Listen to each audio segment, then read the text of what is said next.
तो पुण्यात्माओं, इस बात को देखकर सिकंदर लोधी पानी पानी हो गया कि भाई अपने हाथों से कत्ल कर दिया, रामानंद जीवित बैठा और मेरा रोग रहा नहीं। तो वहीं बैठ गया उनके चरणों को पकड़ के कबीर परमेश्वर के। तो कबीर परमेश्वर के विचारों को सुनकर उसने लगा कि यदि मैं इस महापुरुष को अपने वहाँ दिल्ली ले चलूँ कबीर जी को, तो वहाँ हिंदू और मुसलमानों की आपस में बहुत खींचातानी रहती है। इनके विचार सुनकर हो सकता है उनकी बुद्धि बदल जा और मेरे राज्य में भी शांति हो और वो भी सुख से जी लेंगे। राजा की नीति होती है कि उसके राज्य में सुख बना रहे, और ये सुख काल रहन नहीं देता। आपस में भाई भाई की लड़ाई, सास बहू की लड़ाई यूँ करवाता है, क्योंकि इसने जुगाड़े से जोड़ दिए कि ये परेशान रहे, भगवान की न याद भी ना आवे, को फांसी खा कर मर जावे, कोई किसी दुखी रहे, कोई घर छोड़ जावे, रोज कड़ा माची रहे, इनकी ये भक्ति ना करें। और परमात्मा चाहता है जब तक तुम्हें सद्बुद्धि नहीं आवेगी, मन शांत नहीं होगा, भक्ति कर ही नहीं सकते। तो इस ज्ञान से और इस भक्ति के समाधान से आप एक दूसरे को समझोगे कि हम किस लिए लड़ रहे हैं। जैसे एक समय एक पुत्र वधू और उसकी सासू की घनी लड़ाई रहा करती। वह सासू कलियारी घनी थी, सास उसकी बात बात पर दुखी रखा करती है, छोटी मोटी बातों पर ही तंग रखती थी। तो एक दिन कोई उसके साथ की पड़ोस की सत्संग में जाती थी बुढ़िया, उसने उस बुढ़िया से कहा कि चल सत्संग चलेंगे। तो वह बहुत नफरत करती थी सत्संग में, सी आई गई जाया करे, हम नहीं जाएंगी। फिर भी वह उसकी घनी मुँह लगती सी थी, नाट्या गया नहीं, चल यार, रोजाना टोक देती है, आज एक बार चल पड़ती हूँ। और पुण्यात्मा सत्संग के अंदर ये तो सत्संग तो एक ऐसा सथल होता है जैसे मैला कपड़ा धोबी के पास पहुंच गया तो वो तो उसने पटक पटक कैसा कर देगा, सारे मैल ने धो कर छोड़ देगा। तो सत्संग तो एक धोबी का स्थान है, यहाँ आ गया तो आत्मा के मैल छूटेंगे, खत्म होंगे, उसके अंदर निर्मलता आवेगी। तो बुढ़िया आ गई, सत्संग सुना, सारा ज्ञान दिया जाता है सत्संग के अंदर कि आपस में जो झगड़ा करते हैं वो झगड़ा गलत करते हैं। कोई भी घर का सदस्य हानि करके खुश नहीं होता, सभी चाहते हमारे घर में धन वृद्धि हो, हम सुरक्षित रहें। कोई हानि हो भी जाती है तो भाग्य की होती है, वो तो होनी ही होती है, फिर बाद में उसके ऊपर राड़ करते हैं, झगड़ा करते हो, वो और काम बढ़ा लेते हो तुम। उसको समाप्त करना चाहिए बुद्धिमान व्यक्ति, बड़े व्यक्ति का फर्ज बनता है, बुजुर्ग का। तो अब बुढ़िया का वह बात समझ में आ गई, सचमुच जो होना हो तो हो चुका होता है, फिर बाद में तो खाम खा बकवाद करते हैं, वो तो वापस आ नहीं सकता। मानसिक टेंशन और पैदा होती है एक दूसरे को कह सुन के। तो कहते हैं एक के चोट से धारिया जिन मिलन दाचा। तो बुढ़िया सत्संग में जान लाएगी और घर की कलह कम होगी। एक दिन क्या हुआ कि वो पुत्र वधू भैंस का दूध निकाल के और ऊपर छत के ऊपर कड़ा टांग दिया करते, लंबा सरिया मोड़ कर उसमें दूध टांग देती थी कुत्ते और बिल्ली से बचाव के लिए, जब तक वो उसको गर्म ना रखती।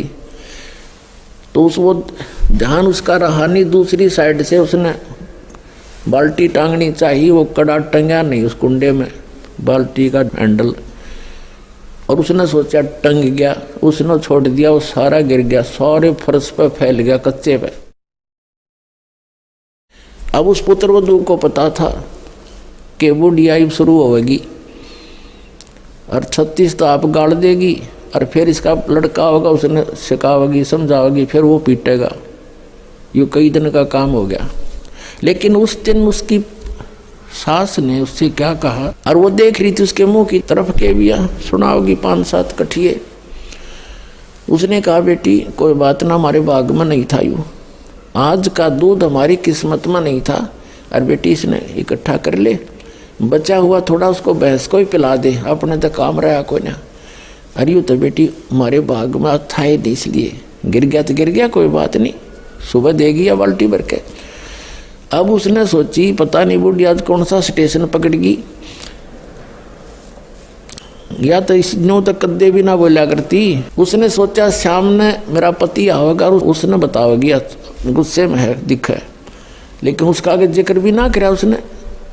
फिर उसका पक्की जचगी को हो बुढ़िया में इतना परिवर्तन है, भगवान आया तो आया क्यों कर, उसके चरण पकड़े, धोए, नहावे, प्यार करे, क्योंकि उसकी तो करड़ाई टाल दी उस बुढ़िया ने, जकरे नहीं करा उसके पति का आगे, तो वो कितना प्रेम बन गया उनमें। फिर उसने कहा बेटी तू भी सत्संग में चला कर। तो पुण्यात्माओं इस प्रकार है, जो नुकसान होना हो तो हो चुका होता है।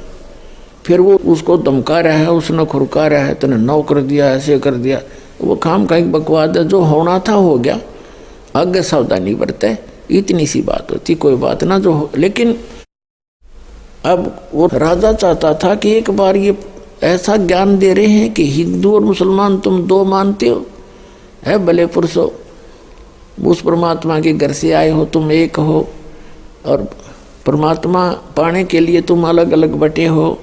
इस ज्ञान को समझकर फिर एक हो जाओगे, इसमें क्या बड़ी बात है। भक्ति करोगे तो पीछा छूटेगा, हिंदू मुसलमान सिख ईसाई बनने से पीछा नहीं छूटेगा।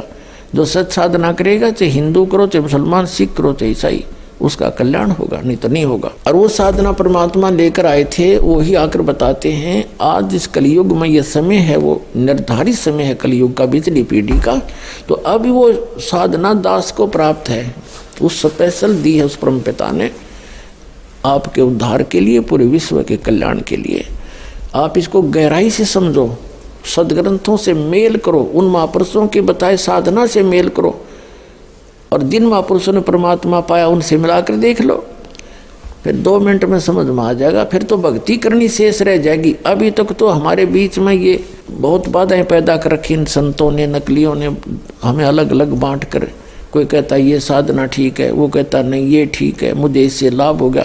वो लाभ तो उसको हुआ था किसी अपने संस्कार से, और नाम कर दिया उस साधना के। उस साधना से तो हो ही नहीं सकता, क्योंकि वो शास्त्र अनुकूल नहीं है। अब जो प्रश्न चल रहा था आज का कि परमात्मा हमारे प्रारब्ध के संस्कार को भी काट सकता है, और ऋग्वेद मंडल नंबर 10 सूक्त 162 162 के मंत्र नंबर 2 में कहा है कि यदि कोई व्यक्ति रोगी है या वैसे मृत्यु को प्राप्त हो गया, तो परमात्मा अपनी शक्ति से उसको उस मृत्यु देवता से भी छुटवा कर वापस ला सकता है, और उसको आगे 100 वर्ष के जीवन और दे सकता है। वो इतना समर्थ है, तो वो काम समर्थ ही कर सकता है। तो वो समर्थ की पहचान करने के लिए भी हमने इन लक्षणों को देखना पड़ेगा कि प्रारब्ध में कर्म का दुख था, सिकंदर लोधी के संस्कार का यानी किस्मत में लिखा हुआ दुख था जलन का, वो आशीर्वाद से ठीक है। और फिर रामानंद जी का कत्ल कर दिया था, परमात्मा ने बता दिया था कि इसका संस्कार इतना ही था और आपसे ही मरना था, इसने इसका ऐसा विधान लिखा हुआ था इसकी किस्मत में। तो उसको जीवित कर दिया, उसको और काफी समय दिया, भगवान ने आगे बढ़ा दी इसकी आयु।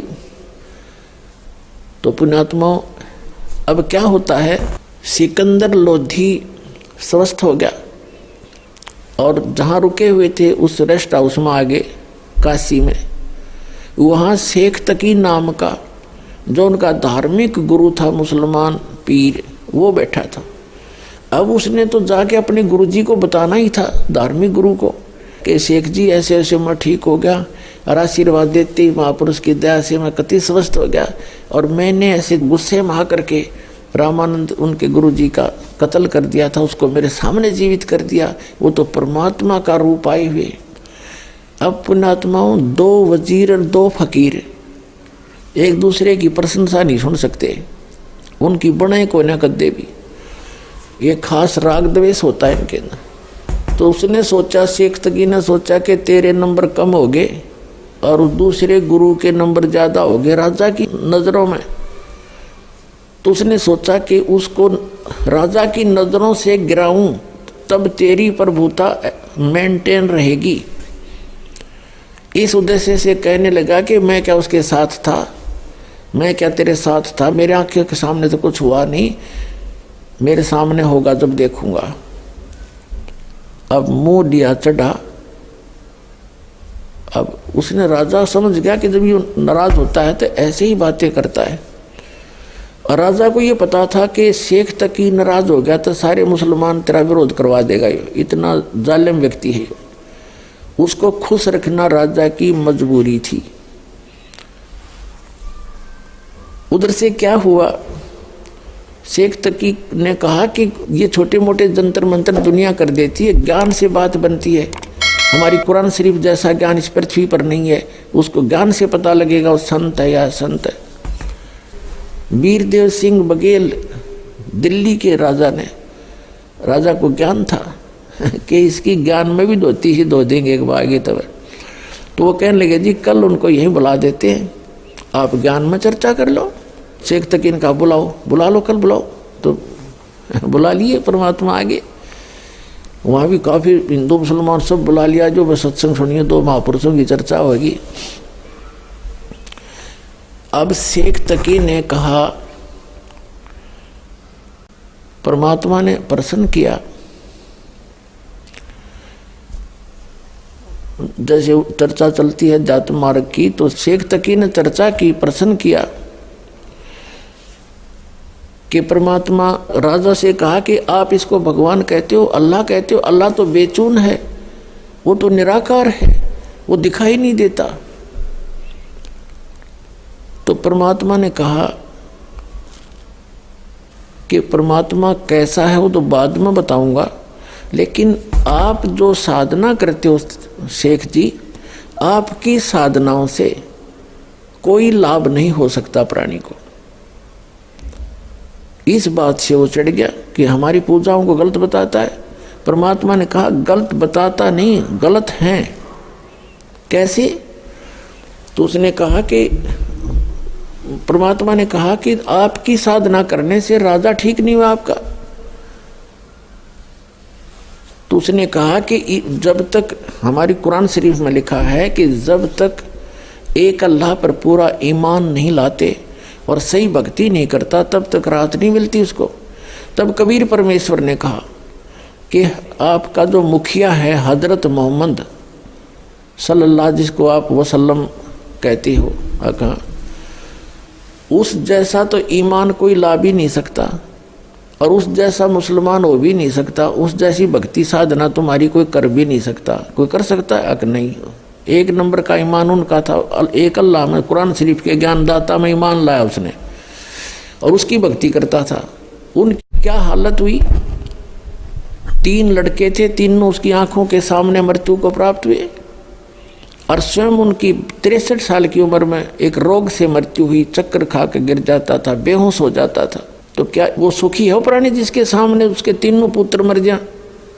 उसको सपने में सुख नहीं हो सकता और उससे ज़्यादा ईमान तुम ला नहीं सकते। कितनी बात बड़ा। अब शेख तकी का मुँह इतना सा हो गया क्योंकि सच्चाई के सामने, और सब ने, मुसलमान थे वो भी इस बात से चौकन्ने हुए कि सचमुच जो कह रहे महात्मा जी सही कह रहे, 100 की 100 कह रहे, 100% हमारे। ये तो हम रोज सुना करते कथाएं कि तीनों पुत्र मर गए, और ऐसे महापुरुष के जो दिन रात भगवान के अतिरिक्त दूसरी बात नहीं करता था, तो अन्य का क्या होगा। समझदार को संकेत बहुत होता है। अब वीर सिंह ने कहा कि भगवान फिर कारण क्या था उनका, कि उनका कारण ये है कि कुरान शरीफ के अंदर एक सूरत फुरकान नाम का चैप्टर है 25 नंबर, उसकी 52 से 59 में उस अल्लाह अकबर की जानकारी बता रखी है कि वो समर्थ है, वही पाप नाशक है, वो सब गुनाहों का माफ़ करने वाला है। उसी ने 6 दिन में सृष्टि रची, 7वें दिन तख्त पर जा बैठा। उसकी खबर किसी बाखबर से पूछो, कुरान शरीफ का ज्ञान दाता जानता नहीं। इस कारण से वो जानकार मैं हूँ। परमात्मा ने कहा कि वो बाखबर मैं हूँ, मेरे पास वो विधि है जिस कारण से ये सब सुख हो रहे हैं। वो तो परमात्मा थे, अपने आप को छुपा के कह रहे थे। जब बार बार यूँ कहे कि ये अल्लाह कबीर मैं ही हूँ तो कतिये नहीं माने। तो ये कारण था कि इन मुसलमानों को और हिंदुओं को कोई लाभ नहीं हो रहा।